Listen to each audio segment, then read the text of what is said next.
In this Client Spotlight interview, you'll meet our friends at the Michener Art Museum in Doylestown, Pennsylvania, who totally raised the bar for what a small to mid-sized museum with limited resources can do with CultureSpots as an educational programming opportunity for their youngest audiences.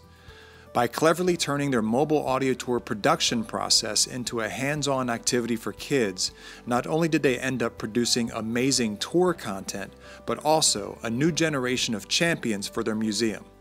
It's an inspiring story, and we've been eager to share it with you. Let's go ahead and get started. A few years ago, we started the Junior Docent Tour.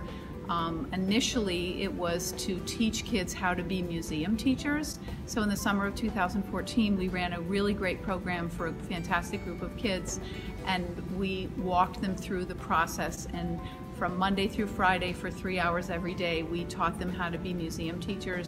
So at the end of that program in 2014, Adrienne and I felt like it was really successful, but that we wanted to do something to make the kids more permanently involved in the institution.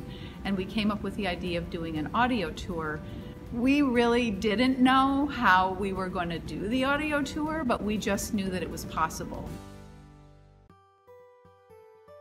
I really loved using the CultureSpots platform because it's something affordable. Your membership is really an affordable price point for some of us who don't have the budget to support a very elaborate app. It's a user-friendly platform. It's not complex, so it's not intimidating. So someone who might not understand technology at all can come to it and really just use it, and it's very simple and direct, and the content management system is just simple. You upload the file and you're there, you can publish it and make it live. And so I find that itself to be really very useful. So we started by choosing the works of art in our permanent collection that we knew would be available, that we knew were usually up, that we knew we had all the right permissions for. We worked with college interns to develop research packets for each of the pieces, from archival materials and materials in our library and materials on our website. So the kids who came here, we taught them research skills based on sort of pre-chosen information. The research packets were pretty thick for a kid who had to just talk for a minute and a half or 2 minutes about a work of art.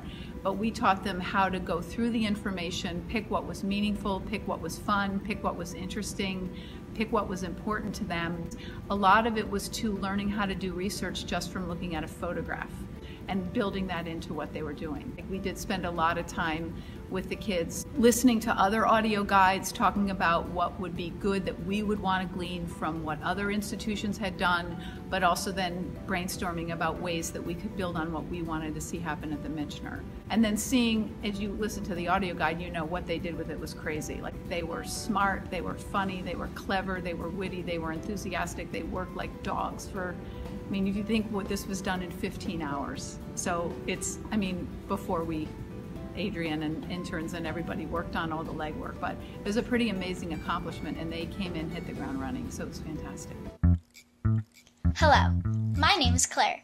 Welcome to the James A. Michener Art Museum. This audio guide was created by a group of student docents in grades 5 through 10 who worked for 1 week at the Michener Art Museum in July 2015. Hi, my name is Colin. This work of art is called Rejects from the Bat Factory. It was created by Mark Sperry. Imagine you're stepping up to home plate at the Phillies Stadium. How would you feel if you had to use one of these bats? Which one would you choose? If you had to make your own crazy bat, what do you think it might look like? Hi, my name is Greta, and I would like to talk to you about The Burning of Center Bridge by Edward Benfield. This painting tells of a real-life event that happened on July 22nd, 1923. Imagine yourself at the scene. What do you see?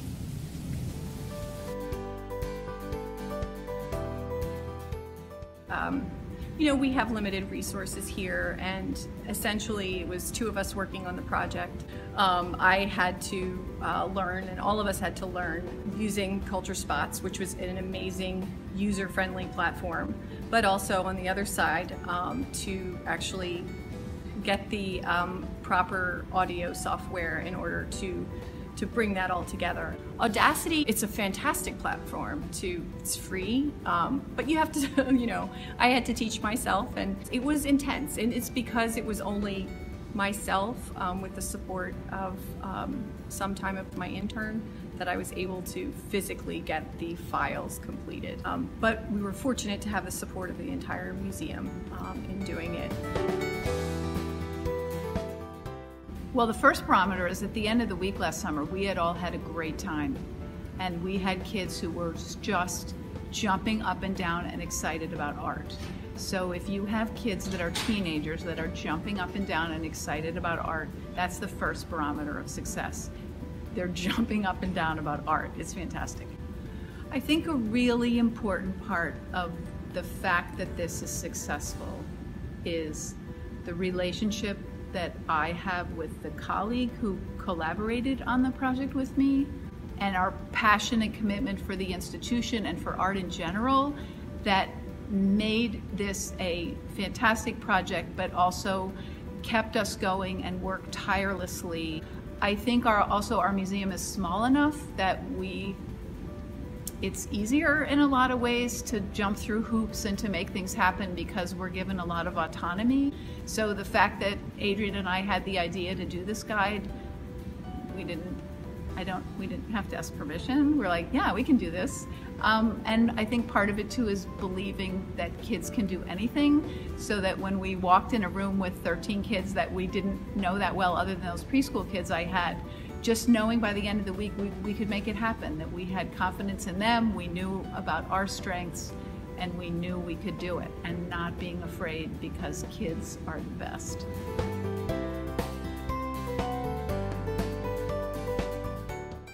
Make sure you familiarize yourself with other audio tours that are out there, what other resources you can reach out to help you with the project. If you're going to do the whole project, familiarize yourself with the editing software, with knowing what's involved and just playing around with it and getting familiar with it.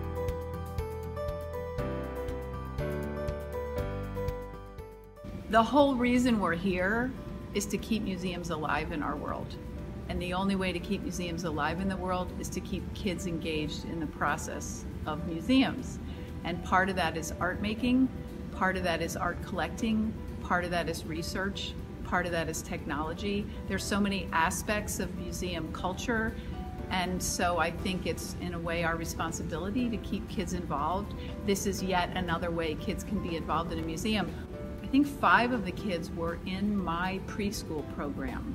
So I've known them since they were 3. They've been coming to the museum since they were 3, and now they're 12 and 13 years old. And this place does mean a lot to them. And I think it was interesting for them to think about today. It says their name and their age 13 on the little card that we've printed. Someday they're going to come back when they're 23 or 33 or 43 and see what they did for this institution will always be here. It's an everlasting part of our museum now, which is fantastic.